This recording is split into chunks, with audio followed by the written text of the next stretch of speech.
কাহিনীর আরম্ভণীতে একটি মেয়েকে দেখতে পাই যে নিজের আত্মহত্যা করার জন্য রাস্তার মাঝ বরাবর শুয়ে থাকে। আর কিছুক্ষণ পর রাস্তা দিয়ে একটি গাড়ি আসে, কিন্তু মেয়েটি তার মরণকে ভয় করে সে তার নিয়ত বদলে ফেলে আর সে রাস্তা থেকে সাইড হয়ে যায়। আর সে রাস্তা থেকে উঠে কিনারায় এসে যায়। আর তখন গাড়িওয়ালা মানুষটাও তাকে সহায় করার জন্য গাড়ি রাখায় না। আর এই মেয়েটির নাম ছিল লিসা। আর তার জীবন ঠিকমতো চলতেছিল না, আসলে আজকে তার মেয়ের জন্মদিন ছিল, কিন্তু তার মেয়ে এখন এই দুনিয়াতে নাই। আর তখনই দেখতে পাই যে গাড়িটা তাকে ইগনোর করে চলে গিয়েছিল সেই গাড়িটা আবার রিভার্স করে তার পাশে এসে যায়। আর গাড়িতে থাকে এডম নামের মানুষটি তাকে বলে, তুমি কি ঠিক আছো? এরপর লিসা উত্তর দেয়, হ্যাঁ আমি ঠিক আছি। এরপর এডম বলে, এই খালি নীরব জায়গা থেকে শহর অনেক দূর, তুমি যদি চাও তাহলে তোমাকে আমি শহর পর্যন্ত লিফট দিতে পারি। লিসা মেনে যায় আর গাড়িতে উঠে বসে যায়। যাওয়ার সময় এডম লিসাকে বলে, তুমি এই নীরব জায়গায় একলা একলা কি করতেছিলা? লিসা বলে, আজকে আমার মেয়ের জন্মদিন ছিল, কিন্তু দুর্ভাগ্যক্রমে সে আমার পাশে নাই। আর আপন বলতে এই দুনিয়াতে আমার কেউ নাই। এরপর এডম বলে, আচ্ছা তুমি সেই জন্য রাস্তার মাঝে শুয়ে মরতে চাইছিলা? এরপর লিসা বলে, আমি মরতে চাই না, শুধু একবার আমার মেয়ের সাথে দেখা করতে চাই। আর তখনই লিসা গাড়ির রেডিও অন করে নেয়। আর রেডিওতে একটি নিউজ চলতেছিল যেখানে রিপোর্টারে বলছে জঙ্গলে একটি সিরিয়াল কিলার ঘুরছে। আর আজকেও এই কিলারে আরো 2টি মেয়েকে মেরে ফেলছে। পুলিশের পাশে এই কিলারের কোনো ছবি নাই, যদিও কিছু জানকারি পাওয়া গিয়েছে। কাতিলের গায়ের রং বগা আর তার ব্রাউন কালারের গাড়ি আছে। আর তার ডান হাতে ক্রসের নিশান আছে। এইসব শুনে লিসা টাস খেয়ে যায়, কারণ রিপোর্টারে যার কথা বলছে সে অন্য কেউ না, সেই হলো এডম। আর তার হাতে ক্রস সিন দেখে লিসা অনেক ভয় পেয়ে যায়। লিসা নিজেকে বাঁচানোর জন্য কিছু করার আগে এডমে আচানক জোরে ব্রেক লাগাই দেয়, যার ফলে লিসার মাথা গিয়ে কারের ড্যাশবোর্ডে জোরে লেগে যায় আর লিসা লগে লগে বেহুশ হয়ে পড়ে। আর কিছুক্ষণ পর যখন লিসার চোখ খুলে তখন সে নিজেকে একটি আজব বঙ্করে বন্দি অবস্থায় পায়। আর বঙ্করটি চারুফালে লোহার মজবুত দেওয়ালের বানানো ছিল। আর লিসা এর মধ্যে নিজেকে বন্দি অবস্থায় পায়, অনেক ভয় পেয়ে যায় আর সহায়ের জন্য চিল্লাতে লাগে, কিন্তু এখানে সহায় করার জন্য কেউ আসে না। আর এখানে দেখা যায় লিসাকে একটি অন্য ধরনের স্যুট আর আজব একটি ঘড়ি পিন্দানো হয়। লিসা এই ঘড়িটিকে খোলার জন্য অনেক চেষ্টা করেছিল, কিন্তু সে এটাকে কোনোভাবেও খুলতে পারছিল না। আর যখন তার রিয়েলাইজ হয় যে সে এখান থেকে বের হয়ে যেতে পারবে না, তখন সে একটি চুকে বসে কাঁদতে লাগে। আর তখনই আচানক সেই চেম্বারের একটি দরজা খুলে যায়। আর লিসা এই দরজার একদম লাস্ট প্রান্ত থেকে আলো আসা দেখতে পায়। লিসা বুঝতে পারে যদি বাইরে বার হতে হয় তাহলে এই সুড়ঙ্গ দিয়েই যেতে হবে। লিসা খুশি হয়ে যায় যে সে বার হওয়ার রাস্তা পেয়ে গিয়েছে। কিন্তু যখনই সে সুড়ঙ্গের ভিতরে পৌঁছে যায় তখনই তার পিছনের চেম্বারের দরজা নিজে নিজেই বন্ধ হয়ে যায়। এটা দেখে লিসা আরও ভয় পেয়ে যায়, সে যেন আগে থেকে আরও বেশি বিপজ্জনক জায়গায় এসে পৌঁছে গেছে। এর সাথে সাথে লিসার হাতে থাকা ঘড়িতে অ্যালার্ম বেজে যায় আর 11 মিনিটের টাইম সেট হয়ে যায়। আর লিসা বুঝতে পারে 11 মিনিটের মধ্যে তার এখান থেকে যেতে হবে, না হলে সে এখানেই ফেসে থাকবে। সেই জন্য লিসা কোনো মতে সুসুরে সেই আলোর দিকে যাইতে লাগে। কিন্তু যখনই সে সেই আলোর পাশে পাশে গিয়ে পৌঁছায় তখনই সেই সুড়ঙ্গের সামনের দরজাটি লাহে লাহে বন্ধ হতে লাগে। এটা দেখে লিসা আরও স্পিডে যাইতে লাগে, কিন্তু সে গিয়ে পৌঁছার আগেই দরজাটি সম্পূর্ণভাবে লক হয়ে যায়। লিসা তখন বুঝতে পারছিল না সে এখান থেকে এখন কিভাবে বের হবে। আর তখনই সে সেই দরজার পাশে আরেকটি সুড়ঙ্গ দেখতে পায়। এই রাস্তা অনেক কঠিন ছিল, কিন্তু অন্য কোনো রাস্তা না থাকার জন্য সে এই রাস্তা দিয়ে হিম্মত করে চলে যায়। আর সে কোনো মতে এই রাস্তাটি পার হয়ে যায়। আর আগে দেখতে পায় একটি প্ল্যাটফর্ম মতো 2টি রাস্তা, একটি উপরে একটি নিচে। লিসা কিছু বুঝতে পারে না, সে উপরের রাস্তাটি ধরে নেয় আর সেখানে আঁঠু দিয়ে কোনো মতে আগে যেতে লাগে। আর কিছু দূর যাওয়ার পরে নিচের প্লেট উপরে উঠতে লাগে। তো সে যদি সময় মতো এখান থেকে বের হতে না পারে তাহলে নিচের প্লেটে তাকে উপরে চেপটিয়ে মেরে ফেলবে। আর এখানে লিসা অল্পর জন্য চেপটা হওয়া থেকে বেঁচে যায়, তার হাত বের হয়ে যায় আর কোনো মতে সে বের হয়ে আসতে পারে। আর এখান থেকে বেঁচে ফেরার পর সে একটি শান্তির নিঃশ্বাস লয়, কিন্তু সে তো জানতেই পারতো না যে এখন তার মুশকিল আরও বেড়ে যাবে, কেননা আগে থাকা রাস্তা আরও ভয়ঙ্কর। আর ঠিক তখনই তার হাতে অ্যালার্ম বেজে যায়। আর এটাকে বোঝাইতে যে তার আধা সময় চলে গিয়েছে আর তার মাত্র 5 মিনিট সময় আছে। সেই জন্য সে আবার আগে যেতে লাগে। আর কিছু দূর যাওয়ার পর সে রাস্তায় একটি মানুষকে দেখতে পায়, কিন্তু সে যখন পাশে আয় তখন দেখতে পায় এটি একটি জ্বলে যাওয়া ডেড বডি, যার অবস্থা অনেক খারাপ। আর এই লাশটির হাতেও তার মতো একটি ঘড়ি বাঁধা ছিল। তো লিসা বুঝতে পারে এই মানুষটিও তার মতো এখান থেকে বের হয়ে যাওয়ার চেষ্টা করছিল, কিন্তু সে এই সুড়ঙ্গ থেকে বের হয়ে যেতে পারেনি, মানে এখান থেকে বের হওয়া ইম্পসিবল। আর লাশটিকে দেখে লিসার এখান থেকে বের হয়ে যাওয়ার আশাও চুরমার হয়ে যায়, কিন্তু তাই হিম্মত করে এই ডেড বডিকে সাইড করে আগে যেতে লাগে। আর সে যখন তার ঘড়ি দেখে তখন মাত্র 2 মিনিট বাকি ছিল। সেই জন্য সে আরো স্পিডে আগে যেতে লাগে। আর তখনই লোহার একটি মজবুত দরজা এসে তাকে আটকে ফেলে। আর এর সাথে সাথে সুড়ঙ্গের দেওয়াল থেকে অনেকগুলো হিটিং পাইপ বের হয়ে আসে আর সেই জায়গাটিকে গরম করতে লাগে। এটা দেখে লিসা পুরোপুরিভাবে ভয় পেয়ে যায় আর সে ভাবতে লাগে খুব শীঘ্রই তার লাশও সেই জ্বলে যাওয়া লাশটির মতোই এখানে কোনো জায়গায় পড়ে থাকবে। সে কি করবে না করবে বুঝতে পারছিল না। তখনই দেওয়ালের একটি ছোট সেকশন খুলে গিয়েছিল আর লিসা কোনোমতে এসে সেটার ভিতরে ঢুকে যায় আর একটি কাছের দ্বারাই সেই সেকশনটি পুরোপুরিভাবে বন্ধ হয়ে যায়। আর যখনই লিসার হাতের টাইম 0 হয়ে যায় তখনই সেই হিটিং পাইপগুলো দিয়ে অনেক জোরে আগুন বের হতে লাগে আর পুরো সুড়ঙ্গ আগুনের ভরে যায়। কিন্তু লিসা যে সেকশনে ছিল সেটা পুরোপুরিভাবে সিকিউর ছিল, যার জন্য লিসার জীবন বেঁচে যায় আর হিটিং পাইপগুলো আবার দেওয়ালের ভিতরে চলে যায়। লিসা যে চেম্বারে ছিল সেটার দরজাও খুলে যায় আর লিসা এই মুহূর্তে তার চোখের সামনে এসব দেখে সে এই সেকশন থেকে বের হতে চায় না, কিন্তু এই সেকশনের দেওয়ালে তাকে ধাক্কিয়ে বের করে দেয় আর আগের মতো সেই সুড়ঙ্গে এসে পড়ে। আর লিসা সুড়ঙ্গে আসার পর আবার তার হাতের ঘড়িতে সেই 11 মিনিটের টাইম সেট হয়ে যায়। আর যখনই সে অল্প আগে বাড়ে তখনই সেই সুড়ঙ্গের উপরের ভাগ তলের দিকে আসতে লাগে আর একদম তার পাশে এসে মিশে যায়। মাত্র এতটা গ্যাপ ছিল যে সে কোনো মতে সুচেরে এখান থেকে যাইতে পারত, কিন্তু লিসা হিম্মত করে তার যান বাঁচানোর জন্য সে পিঠের দ্বারাই কোনো মতে এখান থেকে বের হতে লাগে। কিছু দূর যাওয়ার পর সেই সুড়ঙ্গ শেষ হয়ে যায় আর সামনে একটি পানির ট্যাঙ্ক এসে যায়। লিসা অনেক হতাশ হয়ে গিয়েছিল আর পিপাসায় তার অবস্থা খারাপ করে দিয়েছিল, তো সে এইভাবেই শুয়ে পানি পান করে নেয়। আর যখন তার ঘড়ির দিকে চায় তখন দেখতে পায় মাত্র 8 মিনিট বাকি আছে আর পানির বাইরে অন্য কোনো রাস্তা ছিল না। তো সে একটি লম্বা নিঃশ্বাস নিয়ে পানিতে নেমে যায়। পানিতে নামার পর ট্যাঙ্ক অনেক বড় ছিল, তো সে কোন দিকে যেতে হবে বুঝতে পারছিল না। সে বের হয়ে যাওয়ার জন্য এদিক এদিক রাস্তা খুঁজছিল কিন্তু কোনো রাস্তা পাইছিল না। আর ওইদিকে সে যে রাস্তা দিয়ে নামছিল সেটাও বন্ধ হয়ে গিয়েছিল আর তার দম বন্ধ হয়ে যাচ্ছিল। তখনই উপর দিকে একটি রাস্তা খুলে যায়। লিসা জলদি করে সেই দরওয়াজা দিয়ে উপরে উঠে আসে। এরপর লিসা আগে যাওয়ার রাস্তা খুঁজতে লাগে, কিন্তু সে অনেক হয়রান হয়ে গিয়েছিল আর অনেক কষ্ট হয়রানিতে মাঝ রাস্তাতেই ঘুমিয়ে পড়ে। আর তখনই লিসা কারো চিল্লানোর আওয়াজ শুনতে পায়। সেইখানে কেউ ছিল যে সহায়ের জন্য ডাকছে।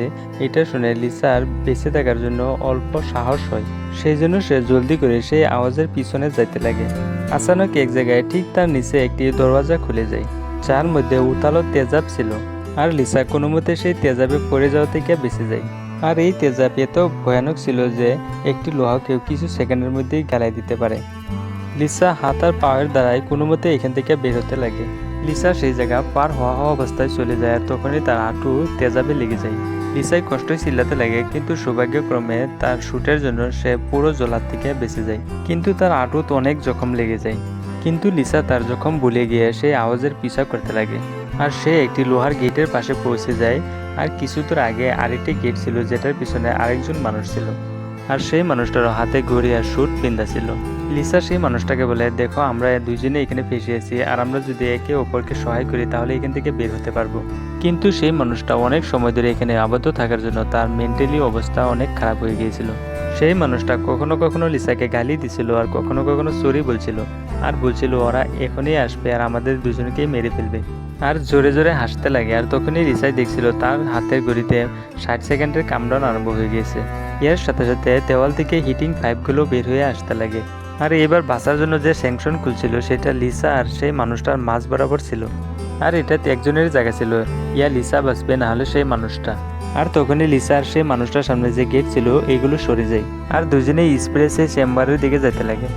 আর দুজনেই একসাথে পৌঁছে যায় আর এরপর দুজনের মধ্যেই মারামারি লেগে যায়। আর লিসা সেই পাগল মানুষটাকে বের করে নিজে যাওয়ার অনেক চেষ্টা করে। আর যখনই টাইম শেষ হতে লাগে তখনই লিসা কোনো মতে সেই মানুষটাকে লাত মেরে বের করে ফেলে, কিন্তু সেই মানুষটা লিসার পায়ে ধরে বের করার জন্য চেষ্টা করতে লাগে। আর তখনই 60 সেকেন্ড কমপ্লিট হয়ে যায়। কাছের দরজায় সেই মানুষটার হাত কেটে ফেলে। আর তখনই লিসার নজর সেই হাতে পড়ে যেখানে সেই ক্রসের ট্যাটু বানানো ছিল। আর তখনই লিসা বুঝতে পারে সেই মানুষটা অন্য কেউ না, যে তাকে লিফট দিয়েছিল সেই সিরিয়াল কিলার অ্যাডম।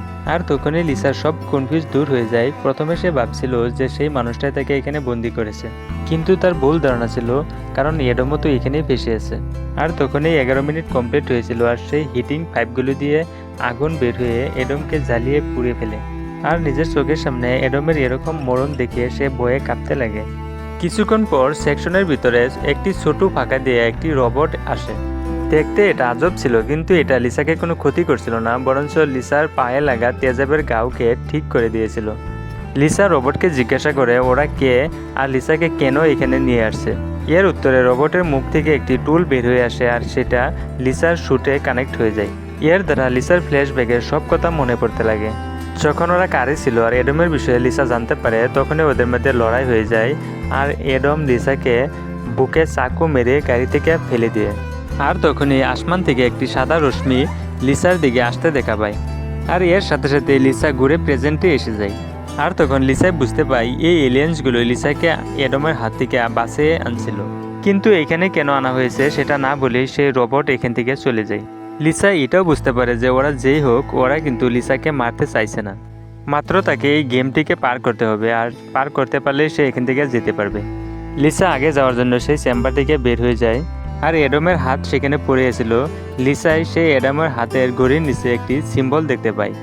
লিসাই সেই সিম্বলের মানে বের করার চেষ্টা করতে লাগে। ঠিক তখনই একটি আগুনের পাঙ্খা ঘুরে ঘুরে লিসার দিকে আসতে লাগে, আর সে এখান থেকে কোনো মতে বেঁচে উপরের একটি সুড়ঙ্গে চলে যায়। আর তখনই সে উপরে কারো হেঁটে যাওয়ার শব্দ শুনতে পায়, আর সেই আওয়াজ একটি জায়গায় গিয়া বন্ধ হয়ে যায়। আর সেই জায়গায় সুড়ঙ্গের ডাকনি খুলে যায় আর একটি কিচার সেখানে এসে যায়। আর এটা জানোয়ারের মতো ঘুরতেছিল, আর এটার পুরো শরীর জলার মতো দেখতে গিয়েছিল, আর এর চোখগুলো বগা পাথরের মতো ছিল। আর তখনই লিসার নজর সেটা কাটা হাতের উপরে পড়ে, আর লিসা বুঝতে পারে যে এটা অন্য কেউ না, এটাই হলো আদম, যে জ্বলে যাওয়ার পর রাক্ষস হয়ে গিয়েছে। আর এডমে লিসাকে মারতে চায়, কিন্তু তার চোখ জ্বলে যাওয়ার জন্য সে লিসাকে দেখতে পারে না, কিন্তু সে শুনতে পারে। লিসা চুপচাপ আগে যেতে লাগে, কিন্তু ফ্লোরে তার ঘড়ির অল্প হালকা শব্দ হয়ে যায়, যার জন্য এডমে তার দিশা জানতে পারে আর তাকে ধরার জন্য স্পিডে আইতে লাগে। আর সে লিসাকে প্রায় দূরেই ফেলে, আর তখনই লিসা একটি পাতলা সুড়ঙ্গ দিয়ে আগে চলে যায়। আর এডম চোখে দেখতে না পাওয়ার জন্য সেই জায়গা পার হয়ে যেতে পারে না। আর লিসার সুড়ঙ্গ দিয়ে আগে যাওয়ার পর সে এমন একটি জায়গায় পৌঁছে যায় যেখানে তার আগে যাওয়ার জন্য দুইটা রাস্তা থাকে। আর এখানে লিসা বুঝতে পারছিল না সে কোনটি রাস্তা দিয়ে যাবে। আর অনেক চিন্তা ভাবনার পর সে লেফট সাইডে থাকা রাস্তাটি নিয়ে নেয়। সুড়ঙ্গের বাইরে একটি রুম ছিল যেটার চারপাশে কাঁচের দেওয়াল ছিল, আর এই দেওয়ালগুলোতে লিসার জন্ম হওয়ার পর থেকে সে তার মেয়েকে জন্ম দেওয়া পর্যন্ত তার সব স্মৃতি এই দেওয়ালগুলোতে দেখা যাচ্ছিল। আর এটাও দেখতে পারে নিজের অবহেলার কারণে তার মেয়েকে কিভাবে হারাতে হয়। তো সে তার মেয়ের কথা মনে করে অনেক কাঁদতেছিল। উপর দিয়ে এডম আবার লিসার পিছা করতেছিল, কিন্তু লিসা তাকে পিছা ছাড়িয়ে আরেকটি সুড়ঙ্গে চলে যায়। আর সেখানে গিয়ে অনেক খুশি হয়ে যায়, কারণ সে দেখতে পায় সুড়ঙ্গের আগে দিয়ে নীলা আসমান দেখা যাচ্ছে। কিন্তু তাকে সেই রাস্তা পার হওয়ার জন্য একটি কুন্টিলি রাস্তা পার হয়ে যেতে হবে, আর মাত্র 60 সেকেন্ড বাকি ছিল। আর এর সাথে সাথে হিটিং পাইপগুলো দেওয়াল থেকে বের হয়ে আসতে লাগে, আর টাইম শেষ হওয়ার লগে লগে সেই জায়গায় আগুন ভরে যাবে। আর লিসাই টাইম নষ্ট না করে সেই কাঁটাতারের নিচ দিয়ে যাইতে আরম্ভ করে, আর সেই কাঁটাতার লিসার পিঠে লেগে যায়, আর পিঠ অনেক ভয়ানকভাবে কেটে যায়। লিসার অনেক কষ্ট হতে লাগে, তার পিঠ থেকে অনেক রক্ত বের হতে লাগে, কিন্তু সে নিজের কথা বাদ দিয়ে সে আগে যাইতে লাগে। আর অনেক রক্ত বের হয়ে যাওয়ার জন্য লিসার আগে যাওয়া অসম্ভব হয়ে পড়ে, আর লাহে লাহে সে অজ্ঞান হয়ে পড়ে। আর তখনই 60 সেকেন্ডও কমপ্লিট হয়ে যায়, আর সেখানে আগুন বের হওয়া আরম্ভ হয়ে যায়। আর আগুনে পোড়ার আগে লিসা যেখানে পড়ে আছিল সেখানে একটি চেম্বার খুলে যায়, আর লিসা সেই চেম্বারের নিচে পড়ে যায়। কিছুক্ষণ পর যখন তার চোখ খুলে তখন সে দেখতে পায় সে আগের জায়গায় এসে গেছে, যেখান থেকে সে যাওয়া আরম্ভ করেছিল। তার মানে সে বের হওয়ার জন্য এখন পর্যন্ত যত কষ্ট করেছিল সব বেকার গিয়েছে। এটা দেখে লিসা পুরো ভেঙে পড়ছিল, আর তখনই সেই রোবট লিসাকে আবার মরহমপট্টি করার জন্য এসে গিয়েছিল। কিন্তু লিসা তাকে বাধা দেয়, কারণ সে আবার এসব করতে চাইছিল না, সে শুধু এখন মরতে চায়। আর লিসার কথা রোবটে মেনে গিয়েছিল আর একটি ভেজি নিয়ে তাকে ইনজেক্ট করার জন্য আসছিল। ঠিক তখনই লিসার এডেমের হাতে থাকা নিশানের কথা মনে পড়ে যায়, আর সে বুঝতে পারে নিশ্চয়ই এটা এখান থেকে বের হওয়ার নিশান। লিসা এডেমের হাতে থাকা নিশান দেওয়ালে আঁকার চেষ্টা করে, আর ভালো করে দেখার পর লিসা বুঝতে পারে এটা তো ইয়েরও চিহ্ন, এখান থেকে বের হওয়া যাওয়ার ডাইরেকশন বলে দেয়। এর প্রথম চিহ্নটি লেফট সাইডে মুখ করা থাকে, অর্থাৎ সুড়ঙ্গের প্রথমে যে দুইটা রাস্তা আসবে তার লেফট সাইডের রাস্তাটি নিতে হবে। দ্বিতীয় চিহ্নটি রাইট সাইডে মুখ করা থাকে, অর্থাৎ প্রথম সুড়ঙ্গ পার হওয়ার পর যে দ্বিতীয় সুড়ঙ্গটা আসবে তার মধ্যেও দুইটা সুড়ঙ্গ থাকবে, আর তার মধ্যে রাইট সাইডের সুড়ঙ্গটিকে নিতে হবে। সে ভাবতে লাগে নিশ্চয় তার হাতেও ঘড়ির নিচে এরকম চিহ্ন বানানো আছে, যার দ্বারা সে বাহিরে বের হয়ে যেতে পারবে। আর এটা জানার পরেই সে রোবটকে তাকে ঠিক করার জন্য বলে। জখম ঠিক হওয়ার সাথে সাথে সে নতুন আশা নিয়ে আবার সেই সুড়ঙ্গ দিয়ে যাইতে লাগে। লিসা প্রথমে এরকম সুড়ঙ্গ দিয়ে গিয়েছিল, তো সে সহজেই এইসব সুড়ঙ্গ পার হয়ে যেতে লাগে। আর যেখানে তেজাব ছিল সেখানে গিয়ে দাঁড়িয়ে যায়, আর তার হাতে থাকা ঘড়িকে তেজাবে জ্বালাইয়া তার হাত থেকে বের করে নেয়।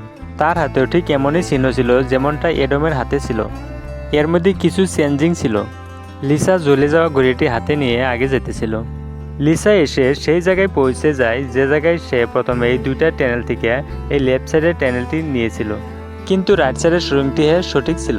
সে জলদি করে রাইট সাইডের সুড়ঙ্গটি নিয়ে নেয়, আর আগে গিয়ে সে আবার এরকম দুইটি সুড়ঙ্গ পায়, সেখানে সঠিক সুড়ঙ্গটি ছিল লেফট সাইডেরটি। এভাবে তার হাতে থাকা চিহ্ন দেখে সে সঠিক সুড়ঙ্গগুলোই নিতেছিল। আর এখানে আবার এডম লিসার পিছা করতেছিল, কিন্তু লিসা এখানে চালাকি করে সে একটি সুড়ঙ্গে বসে থেকে আরেকটি অন্য সুড়ঙ্গে তার হাতে থাকা ঘড়িটি ফেলে দেয়। আর এডম ঘড়ির শব্দর পিছা করে অন্য একটি সুড়ঙ্গে চলে যায়। আর এডম যাওয়ার পর সে যখন তার হাতে চিহ্ন দেখে তখন সে দেখতে পায় সে এডমকে যে সুড়ঙ্গে পাঠিয়েছে সেটাই সঠিক সুড়ঙ্গ। এটা দেখে লিসা অনেক পরেশান হয়ে যায়, কিন্তু অন্য কোনো উপায় না থাকায় এডম থাকা সুড়ঙ্গেই লিসাও ঢুকে যায়। এই ট্যানেলটি একটি আজব ধরনের ছিল, দেখতে এমন ছিল যেন এটা কোনো একটি বড় জানোয়ারের পেটের ভিতরের অংশ। লিসা লাহে লাহে আগে যেতে লাগে, আর কিছু দূর যাওয়ার পর তার ঘড়িটিকে দেখতে পায়, আর এডমও সেখানেই ছিল। আর এডম চোখে দেখতে পায় না, তো সেই জন্য লিসা ঘড়িটিকে উঠায় নেয়, কিন্তু তখনই সেই ঘড়িতে 60 সেকেন্ডের অ্যালার্ম বেজে যায়। আর সেই আওয়াজ শুনে এডমে লিসার সন্ধান করে নেয়, আর এডম লিসার পিছা করতে লাগে। আর লিসা নিজের জীবন বাঁচানোর জন্য যে সুড়ঙ্গ দিয়ে এসেছিল সেই সুড়ঙ্গ দিয়েই পালাতে লাগে। আর তখনই ঘড়িতে 60 সেকেন্ডের কাউন্টডাউন আরম্ভ হয়ে যায়, আর হিটিং পাইপগুলো বের হয়ে আসে, আর বাঁচানোর চেম্বারও খুলে আসে। আর লিসা জলদি করে সেই চেম্বারে গিয়ে ঢুকে যায়, আর এডম গিয়ে পাওয়ার আগেই গ্লাসের দরজাও লেগে যায়। কিন্তু দুর্ভাগ্যক্রমে এবার হিটিং পাইপগুলো দিয়ে কোনো আগুন বের হয় না, আর এরপর চেম্বারের দরজাও খুলে যায়। আর সাথে সাথেই এডম লিসাকে আক্রমণ করা আরম্ভ করে দেয়। আর লিসাও নিজেকে বাঁচানোর জন্য এটার মাথায় পাও দিয়ে জাতা মেরে ধরে রাখে, আর পিছনের দেওয়ালেও লিসাকে সামনের দিকে ঠেলতে লাগে, যার জন্য সেই শয়তান এডমের মাথা চেপটে যায়। আর ফাইনালি লিসা এডম থেকে ছুটকারা পেয়ে যায়।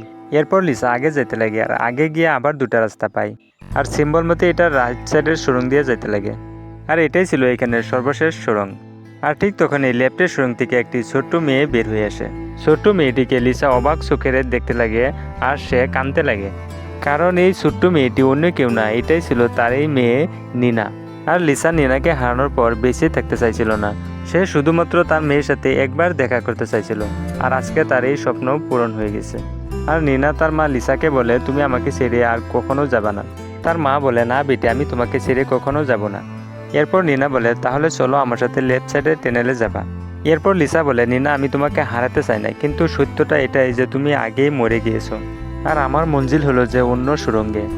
এরপর লিসা এখান থেকে চলে যায়, আর নিনা তাকে পিছন থেকে ডাকে, কিন্তু সে তার বুকে পাথর বেঁধে এখান থেকে চলে যেতে লাগে। আর এখান থেকে বের হয়ে লিসা কাঁদতে লাগে, আর সময় নষ্ট না করে সে রাইটে থাকা সুড়ঙ্গ দিয়ে চলে যায়। আর তখন সে সামনে খোলা আসমান দেখতে পায়, আর খুশি হয়ে সে আরও স্পিডে আগে যেতে লাগে। আর ঠিক তখনই রাস্তায় 3 জায়গায় 3টি ব্লেড এসে যায়, সেগুলো লাগাতার উপর নিচে হইতে থাকে। আর এইখান দিয়ে যাওয়া মানে নিজেকে টুকরো করা, কিন্তু লিসাকে এখান থেকে যে কোনো পরিস্থিতিতেই বের হয়ে যেতে হবে। আর প্রথম ব্লেডটি প্রতি 4 সেকেন্ডের মধ্যে উপর থেকে নিচে আসছিল। লিসার সামনে আসার যখনই ব্লেড উপরে যায় তখনই সে 4 সেকেন্ডের মধ্যেই সে পার হয়ে চলে যায়। এরপর সে দ্বিতীয় ব্লেডের সামনে চলে যায়, আর দ্বিতীয় ব্লেড প্রতি 3 সেকেন্ডের নিচে আসছিল। আর লিসা সাহস করে এটাকেও পার করে ফেলছিল, কিন্তু লাস্টে থাকা ব্লেডটি মাত্র 2 সেকেন্ডের মধ্যে উপর থেকে নিচে আসছিল। আর এটা পার করা লিসার জন্য অনেক মুশকিল ছিল। লিসা এটাকেও পার করে ফেলছিল, কিন্তু দুঃখের বিষয় একটি পাও ফেসে যায় আর কেটে টুকরা হয়ে যায়। আর লিসা কষ্টে চিৎকার করতেছিল, কিন্তু লিসা আজাদ হওয়ার চিন্তা করে সে তার পায়ের কথা না ভেবে আগে যেতে লাগে, আর যেখানে সে খোলা আসমান দেখতে পায়। আর যখনই তার হাত সুড়ঙ্গের বাইরে নিতে লাগে তখনই তার হাত গিয়ে স্ক্রিনে লেগে যায়, যেখানে খোলা আসমানের ভিডিও চলতেছিল। আর এটা দেখে লিসা অনেক বেশি মায়ুস হয়ে যায়। আমি এই সব কিছু করছি যেটা আমাকে বলা হয়েছিল। এরপর সে পাগলের মতো হাসতে লাগে, আর তখনই আবার হিটিং পাইপগুলো বের হয়ে আসে, কারণ কিছু সময় পর 11 মিনিট কমপ্লিট হয়ে যাবে। লিসা শুয়ে মরার জন্য অপেক্ষা করতে লাগে, কিন্তু এইবার আগুন বের না হয়ে হিটিং পাইপগুলো ভিতরে চলে যায়। আর তখনই উপরের একটি পাট খুলে যায়, আর একটি তেজ রশ্মি এসে লিসার গায়ে পড়ে। লিসা রশ্মির সাথে বিলীন হয়ে যায়। আর কিছুক্ষণ পর যখন তার চোখ খুলে তখন সে নিজেকে একটি ঝর্ণার পাশে পায়। এটা দেখে লিসার মুখে হাসি ফিরে আসে। আর এখানে নিনাও ছিল। আর এখানে লিসা নিনাকে বলে, আমি কি মরে গিয়েছি? এরপর নিনা বলে, তোমার শরীর একবার নয় কয়েকবারই মরে গিয়েছে। লিসা বলে, এখানে আমাদের কি করতে হবে? নিনাই উত্তর দেয়, কিচ্ছু করতে হবে না, মাত্র জিন্দেগি কাটাতে হবে। আর এখানে বোঝা যায় লিসা যে জায়গা ছিল এটা দুনিয়া নয়, এটা অন্য কোথাও। এই জায়গাটি স্বর্গের মতো সুন্দর ছিল। আর এই সিনেমার শর্টকাট এক্সপ্লেনেশন এটাই ছিল যে লিসা যখন কারে ছিল তখনই এডমে তাকে মেরে ফেলে। এরপর সে সিধা নরকে পৌঁছে যায় আর পাপ ধুলে গিয়ে শেষে স্বর্গই চলে যায়। কাহিনীটি দেখে ভালো লাগলে লাইক করবেন আর এরকম ভিডিও নিয়মিত পাওয়ার জন্য চ্যানেলটিকে সাবস্ক্রাইব করে নেবেন।